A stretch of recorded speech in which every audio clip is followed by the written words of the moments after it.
fire. You could hear the gasp in the room before the applause even started.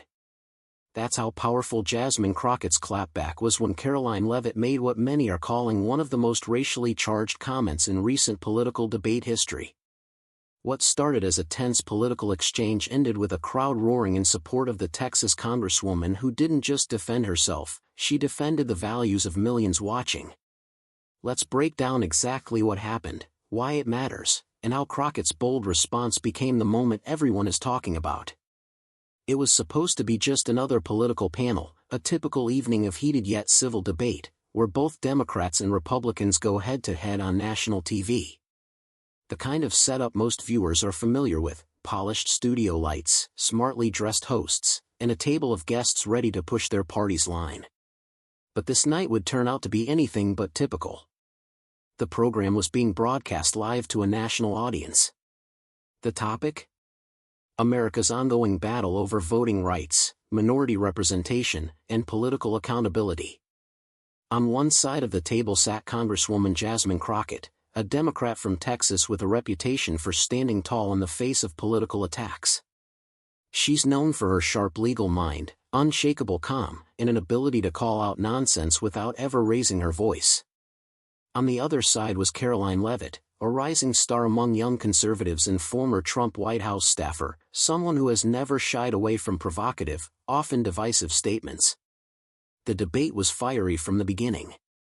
Crockett spoke passionately about voter suppression laws disproportionately affecting communities of color. She called for greater protections to ensure equal access to the ballot box and warned against the weaponization of race for political gain. The audience nodded, clapped, and followed attentively. But then, Leavitt responded, and everything shifted. With a smile that many viewers later described as condescending, she leaned forward and said something that immediately changed the tone of the entire panel. With all due respect, Representative, some people use race as a crutch. Not every issue is about being black or being a woman. Sometimes, it's about doing the job, and frankly, some people were put in their roles just to check a diversity box. There was a moment of total silence. And then, a visible wave of shock.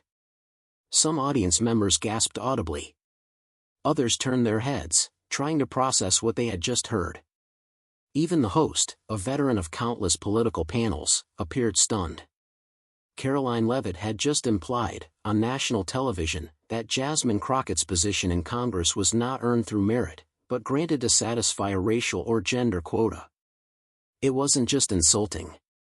It was loaded. It was a textbook example of a racial dog whistle, the kind of carefully worded comment that's designed to sound like fair criticism on the surface but is deeply rooted in bias underneath. The air was thick with tension. Some in the crowd shifted in their seats, clearly uncomfortable. A few conservative panelists looked down, avoiding eye contact. Others watched Jasmine Crockett intently, waiting to see how she would respond. But what made the moment even more powerful was how Crockett reacted. She didn't interrupt. She didn't get angry or defensive. She waited, calmly, allowing the weight of the insult to hang in the air. It was clear she knew exactly what had just happened, and so did everyone else in that room. This wasn't just a disagreement over policy. This was personal. This was political. This was racial. And it was about to become the moment that millions of people across America would be talking about, on Twitter, in YouTube clips, on cable news replays, and at kitchen tables the next morning. The stage was set. The energy was electric. Everyone knew something big was coming. And then, Jasmine Crockett leaned in and let the world know exactly who she was. Jasmine Crockett didn't raise her voice. She didn't have to. In a moment where most people might have snapped back or responded in anger, she did something far more powerful. She paused. She looked directly at Karoline Leavitt, her expression composed but piercing, the kind of calm that only comes from deep conviction and lived experience. And then she leaned in slightly, not toward Leavitt, but toward the microphone, toward the people listening at home and the audience in the room. And with complete composure and unmistakable clarity, she delivered what is now being called the line of the night. I didn't get here by checking boxes. I got here by checking facts, holding power accountable, and standing up for people like you wish you understood. The silence broke. And the crowd erupted. You could hear it in the claps, in the shouts of agreement, in the way people sat up straighter. It wasn't just applause. It was release, the collective energy of people who had been holding their breath, unsure of how this uncomfortable moment would play out. Jasmine Crockett had taken a racially loaded insult and transformed it into a moment of empowerment. But she wasn't finished. Not even close. Crockett then turned slightly toward the audience, grounding her next words in her personal story. With fierce confidence, she began outlining her path, a journey that made it impossible to reduce her to some political diversity checkbox. She spoke about her beginnings as a public defender, working day and night for those who couldn't afford a voice in court. She reminded the audience of her fight for justice before she ever ran for office, how she didn't just talk about equity and rights, she lived it. Before I ever stepped foot in Congress, she said, I was defending the very people this system was failing, the people whose names don't make headlines, but whose lives matter just as much. There was a growing stillness in the room. Even those who had cheered earlier now leaned in, listening not just with their ears, but with their whole bodies. Crockett was commanding attention not with volume, but with truth. She continued. My journey isn't about race. It's about resilience. It's about doing the work. It's about refusing to be silenced, even when the room is uncomfortable hearing the truth. And then, just when you thought she might be done, she delivered one more devastatingly elegant blow. The line that would flood social media feeds and be quoted in news segments for days to come. If being black, bold, and unapologetically brilliant offends you, that says more about you than it ever will about me. Boom. Fire. The room went wild. There was laughter, there was clapping, there were cheers. The kind of reaction that wasn't just support, it was validation. People stood up. The camera panned to audience members nodding in awe. Even a few of the panelists, including some who rarely agreed with Crockett politically, appeared impressed. Karoline Leavitt, on the other hand, sat silently, lips tight, eyes fixed ahead, clearly caught off guard. Whether she wanted it or not, she had just become part of a viral political moment, but not the hero of it. Jasmine Crockett had done more than defend herself. She had taken control of the narrative. She didn't let the insult define her. She redefined the conversation. Not by yelling, not by insulting back, but by standing tall in her truth and speaking with unshakable confidence. And in that moment, it wasn't just about politics. It was about pride, identity, integrity. And millions watching at home could feel it. Within minutes of the broadcast, the internet lit up. Clips of Jasmine Crockett's powerful response began spreading like wildfire across TikTok, Instagram Reels, and Twitter/X. What had started as a tense exchange in a political panel had now become a viral cultural moment. People weren't just watching the clip, they were sharing it, remixing it, and most importantly, talking about it. The hashtags #Jasmine Crockett, #MicDrop, and #CheckTheFacts quickly trended across platforms. In less than an hour, Crockett's name was among the top 5 global Twitter/X trends. Influencers with millions of followers began reposting the clip with captions like, "This is how you shut down racism. Calm, confident, and deadly accurate. Queen energy." On TikTok, creators wasted no time. One user layered her response over dramatic music in slow motion, emphasizing Crockett's final line. "If being black, bold, and unapologetically brilliant offends you." And lip-synced it with a powerful stare, setting off a whole Crockett challenge trend. Even celebrities got involved. Hollywood actors, musicians, and activists posted their support. Academy Award winner Viola Davis tweeted, "Jasmine Crockett gave a masterclass tonight. Grace under fire, truth under pressure. We see you." Rapper and entrepreneur Killer Mike posted on Instagram, "This is what leadership looks like. No yelling, no begging. Just facts, presence, and purpose." Within hours, Crockett's Instagram following skyrocketed by over 150,000. Her DMs were reportedly flooded with thank you messages, stories from young black professionals, and fans from all backgrounds saying the same thing. That moment made me feel seen. But it wasn't just the support that stood out, it was who was responding. Even people who said they don't usually follow politics felt moved. On Reddit, one user wrote, "I don't know much about this congresswoman, but the way she handled that was legendary. I felt proud, and I don't even live in her district." Another post on a Gen Z political forum read, "This made me want to actually learn more about who's representing us. First time in a long time I felt inspired by someone on TV." Meanwhile, memes exploded across all corners of the internet. One viral image compared Crockett's stare to the "This is fine dog" meme, calm in the face of chaos. Another turned her quote into a mock Time magazine cover with the headline, "Woman of the Moment, Jasmine Crockett and the Power of Calm Defiance." YouTube creators didn't miss the beat either. Within the first 12 hours, over 200 reaction videos appeared, most titled something like, "Jasmine Crockett just ended Karoline Leavitt's career. Watch this before you speak on race again." That moment everyone cheered, replay it again and again. Political commentary channels, even those typically neutral or conservative-leaning, admitted the moment was unforgettable. One host from a center-right channel said, "Look, I may not agree with her politics, but Crockett handled that better than 90% of politicians would have." That wasn't just a comeback, it was a statement. Mainstream news outlets soon caught on. CNN, MSNBC, and even clips on Fox News began dissecting the moment, with analysts calling it the defining soundbite of the night. Talk shows debated the larger cultural meaning, while online think pieces popped up with headlines like, "The Crockett Moment, Why Calm is the New Power in Politics.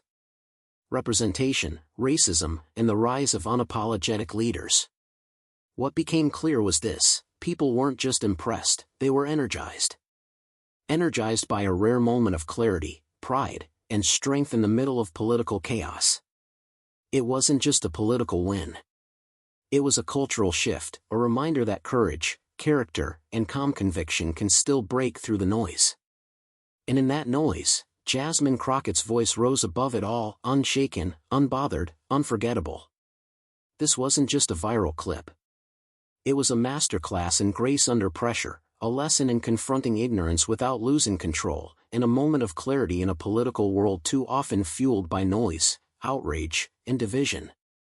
In an era where political debates frequently devolve into shouting matches, and where racially loaded comments are often disguised as just opinions, Jasmine Crockett's calm, confident response cut through the noise like a blade. She didn't resort to yelling. She didn't insult back. She didn't even flinch. She did something far more powerful: she stood in her truth and made everyone listen. What she demonstrated on that stage wasn't just a personal victory, it was a blueprint. A blueprint for how to dismantle coded racism, dismissive rhetoric, and passive-aggressive jabs without compromising your dignity. Because let's be real, racially charged attacks in politics are nothing new. They come in many forms: the subtle dismissals, the questioning of qualifications, the suggestion that success is due to diversity quotas rather than merit. For far too long, powerful voices, especially black women, have had to walk a tightrope between speaking boldly and being labeled angry, between defending themselves and being called divisive.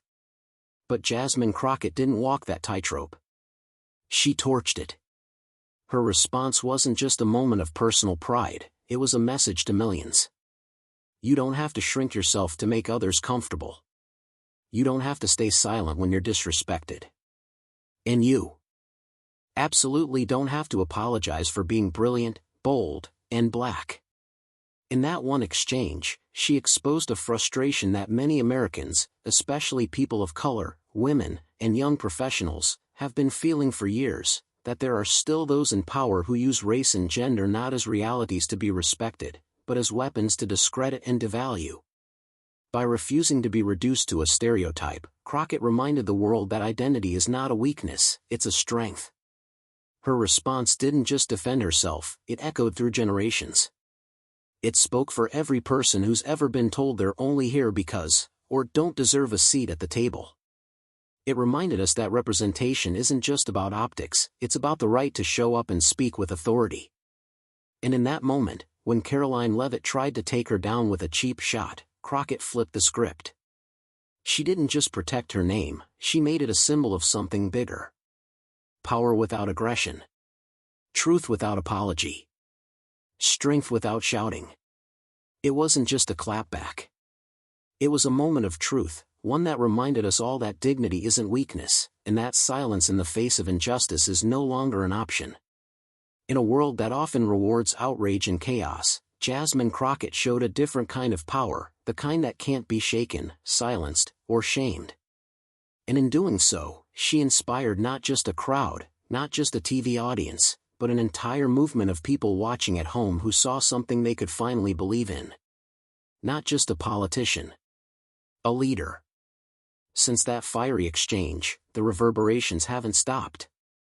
Across the nation, calls for a deeper conversation about racism and respect in politics have reignited, propelled by Crockett's poised yet unyielding stand. Advocacy groups from the ACLU to the League of Women Voters have already announced plans to feature her mic drop moment in upcoming voter engagement campaigns, using her words as a rallying cry for civic participation and accountability. Advocacy groups mobilize. Within days of the broadcast, voter registration drives began quoting Crockett's line, "I came here to make change," on flyers, social media graphics, and text message blasts. Civil rights organizations are planning virtual town halls where they'll screen her exchange and invite panelists to discuss combating coded racism in policymaking. Grassroots groups in swing districts are coordinating canvassing efforts around her story, urging voters to consider not just party affiliation, but the character and courage of their representatives. Leavitt faces backlash. Meanwhile, Karoline Leavitt has weathered serious backlash. Conservative radio hosts who once praised her as a fresh conservative voice have publicly criticized her attack as tactless and baseless. Even some right-leaning political commentators have admitted she crossed a line, acknowledging that implying any lawmaker's seat is the result of checking boxes is at best a cheap shot, and at worst a dog whistle to voters harboring racial animus. Leavitt's attempts to clarify her remarks, calling them poorly worded and insisting she meant no disrespect, felt to many like classic damage control. Social media quickly resurfaced her past tweets on diversity, undercutting her apology and prompting calls for a more genuine acknowledgement of harm. Several conservative donors quietly withdrew funding pledges from her PAC, signaling that her misstep could have real consequences for her political future. Crockett's rising star. In stark contrast, Jasmine Crockett's profile has skyrocketed. Major news outlets, The Washington Post, The New York Times, and CNN, have featured her in profiles headlined "Rising Star in the Democratic Party" and "The New Face of Fearless Leadership." Analysts note that her unique combination of legal expertise, unflappable demeanor, and rhetorical skill positions her as a future contender for congressional leadership roles. On the fundraising front, Crockett's campaign coffers saw an impressive uptick. Small dollar donations doubled within 48 hours of the clip going viral. Grassroots volunteers have signed up in droves to help with phone banking and door knocking, not only in her Texas district but in neighboring states where Democratic hopefuls hope to replicate her momentum. The broader impact. But perhaps the most significant outcome lies beyond Crockett's personal gain. Her final words that night, "I didn't come here to play a part. I came here to make change, and I'm just getting started," have become a mantra for activists and ordinary citizens alike. In university campuses, student groups are hosting Crockett conversations, where they debate policy issues and role-play how to respond to coded attacks. Religious communities are weaving her message into sermons on justice and dignity. Even corporate boardrooms are sharing clips of her response as an example of leadership under pressure. What's next? Looking ahead, political strategists are watching closely to see if Crockett can sustain this surge. Can she leverage her newfound visibility into substantive legislative victories? Will she inspire other lawmakers, especially women of color, to adopt her model of calm, fact-based rebuttal? And will Leavitt's gaffe serve as a cautionary tale, prompting politicians on all sides to choose their words more carefully? One thing is clear, the conversation has shifted. What might have been dismissed as another gotcha moment in cable news has instead become a catalyst for change, one that echoes far beyond the studio walls. As we gear up for the next election cycle, Jasmine Crockett's stand serves as a powerful reminder that representation matters, that dignity can disarm aggression, and that a single sentence, delivered with conviction, can spark a movement. And for millions watching, that might just be the most important aftermath of all. What did you think of Jasmine Crockett's response? Was it the moment we've been waiting for in political discourse? Drop your thoughts in the comments, backhand index pointing down. Don't forget to like, share, and subscribe to State Talk for more bold political stories, powerful moments, and real truth behind the headlines. Bellhop bell, turn on notifications so you don't miss the next story that everyone will be talking about.